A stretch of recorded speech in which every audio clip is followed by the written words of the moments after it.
Hello people, it's T-Footy. In making this video a few days after Luis Enrique's PSG team have won back-to-back Super Cups. This raises an important talking point. England may be the founders of football, but Spain have revolutionized the game. On a national level, Spain won the Euros and then the World Cup in a formidable way. They only conceded one goal the entire tournament, passing their opponents to death. Lamine Yamal wasn't even fully firing throughout the World Cup and they still got it over the line.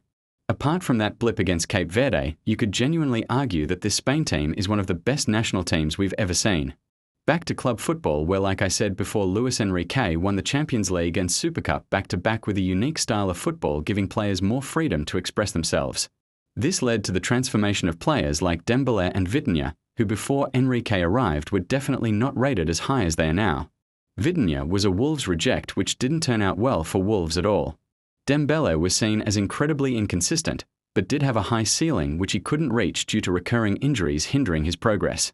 But now with Enrique at the helm, Dembélé is a Ballon d'Or winner and Vitinha is arguably the best midfielder in the world, up there with the likes of Pedri, Rice, and Bruno Fernandes. Another successful Spanish manager is Unai Emery, who won the Europa League with Aston Villa, making it 2/3 of the European trophies last year being won by Spanish managers. In fact, over a quarter of Premier League managers are Spanish, which is pretty crazy considering that this is not La Liga. And 6 of the last 7 Premier League have been won by a Spanish manager, Pep Guardiola winning 5 and Mikel Arteta winning 1. It is looking like it could be 7, as it is very likely Arteta wins it again.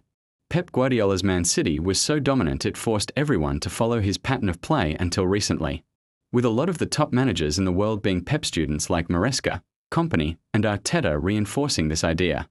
Arteta, after winning his title in quite a unique way, has influenced the rest of the Premier League in a Pep-esque way. The majority of managers have begun to prioritise set pieces and physicality, things which Arteta had an extreme obsession with. Therefore, Spain really have their prints all over football right now, and it doesn't look like changing in the foreseeable future.